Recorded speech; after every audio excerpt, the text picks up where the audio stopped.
ನಾನು ಮಟನ್ ಸಾರು ಮಾಡ್ತಾಯಿದ್ದೀನಿ. ಅದಕ್ಕೆ ನೋಡಿ ಮಸಾಲೆ ಎಲ್ಲ ತೊಗೊಂಡಿದ್ದೀನಿ. ಮತ್ತು ಇದನ್ನು ಅಷ್ಟೇ, ಇದನ್ನು ನಾನು ಫ್ರೈ ಮಾಡೋಕ್ಕೆ ಇಟ್ಟಿರೋದು. ನಾನು ಎಣ್ಣೆ ಹಾಕ್ಬಿಟ್ಟು ಈರುಳ್ಳಿ ಹಾಕ್ತಾಯಿದ್ದೀನಿ.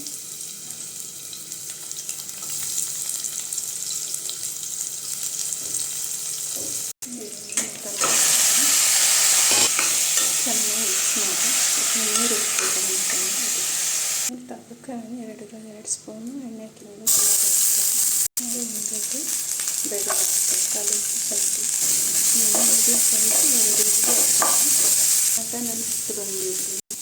ಒಂದು 3 ಸ್ಪೂನು ತೆಂಗಿನಕಾಯಿ ಹಾಕಿದೆ, ಟೊಮೊಟೊ ಮತ್ತು ಪುದೀನ ಆಮೇಲೆ ಕೊತ್ತಂಬರಿ ನೋಡಿ. ಇಲ್ಲಿ ಸೋಂಪು ಪೌಡ್ರು 1 ಸ್ಪೂನ್ ತೊಗೊಂಡಿದ್ದೀನಿ. ಆಮೇಲೆ ಹುರಿಗಡ್ಲೆ, ಮೆಣಸು, ಗಸಗಸೆ, ಶುಂಠಿ, ಆಮೇಲೆ ಏಲಕ್ಕಿ, ಆಮೇಲೆ ನೋಡಿ ಇವಾಗ ನಾನು ನೋಡಿ ಅರಿಶಿನ ಹಾಕ್ತಾಯಿದ್ದೀನಿ 1 ಸ್ಪೂನ್.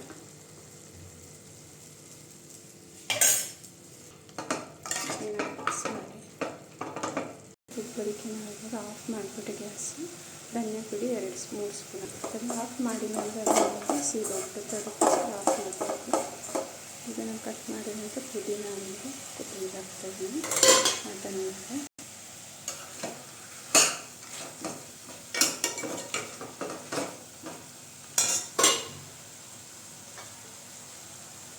ಈಗ ಅಚ್ಚ ಖಾರದ ಪುಡಿ 2 ಸ್ಪೂನ್ ಹಾಕ್ತಾರೆ. ಬೇಕಂದ್ರೆ ಜಾಸ್ತಿ ಖಾರ ಬೇಕಂದ್ರೆ ಜಾಸ್ತಿ ಹಾಕ್ಬೋದು. ಇದೆಲ್ಲ ಮಾಡಿಸಿದಾಗ ನಾನು 1 ಅರ್ಧ ಸ್ಪೂನ್ ಹಾಕ್ತೇನೆ ಅಚ್ಚ ಖಾರದ ಪುಡಿ. ಆಮೇಲೆ ಇದು ಟೊಮೊಟೊ ಹಾಕ್ತಾಯಿದ್ದೀನಿ. ನೋಡಿ ಇವಾಗ ಇದು ರುಬ್ಬಲಿಕ್ಕೆ ಇರೋ ಎಲ್ಲ ರೆಡಿ ಆಗಿದೆ. ಇವಾಗ ನಾನು ಇದು ರುಬ್ಕೊಂಡು ಈಗ ನೋಡಿ ರುಬ್ಕೊಂಡು ನಂತರ ಮಸಾಲೆ ಹಾಕ್ತಾಯಿದ್ದೀನಿ. ಚೆನ್ನಾಗಿ ಮಿಕ್ಸ್ ಮಾಡಿ ಹಸಿ ವಾಸನೆ ಅಂದರೆ ಈಗ ಕೊತ್ತಂಬರಿ ಸೊಪ್ಪು ಇರುತ್ತಲ್ಲ ಅದಷ್ಟೇ. ಅವತ್ತು ಹಿಂಗೆ ಕುದಿಸಿ ಆಮೇಲೆ ನೀವು ಎಷ್ಟು ಬೇಕು ಅಷ್ಟು ನೀರು ಹಾಕ್ಬಿಡ್ತಾರೆ. ಕಡಲೆ ಹಾಕ್ತಾಯಿದ್ದೀನಿ. ನೋಡಿ ನಾನು ರುಬ್ಕೊಂಡು ಬಂದ ನೀರನ್ನು ಮಿಕ್ಸಿ ಹಾಕ್ತೀನಿ. ನೋಡಿ ಇವಾಗ ಇಷ್ಟು ನೀರು ಹಾಕಿದ್ದೀನಿ ನಾನು. ಹೋಗಿದೆ ನಾನು 4 ವಿಷಲ್ ಬರೆಸ್ತೀನಿ. ನೋಡಿ ಮಟನ್ ಸಾರು ರೆಡಿಯಾಗಿದೆ. ಇದು ಮುದ್ದೆಗೆ ಮತ್ತು ರೈಸಿಗೆಲ್ಲ ತುಂಬ ಟೇಸ್ಟಾಗಿರುತ್ತೆ ನೋಡಿ.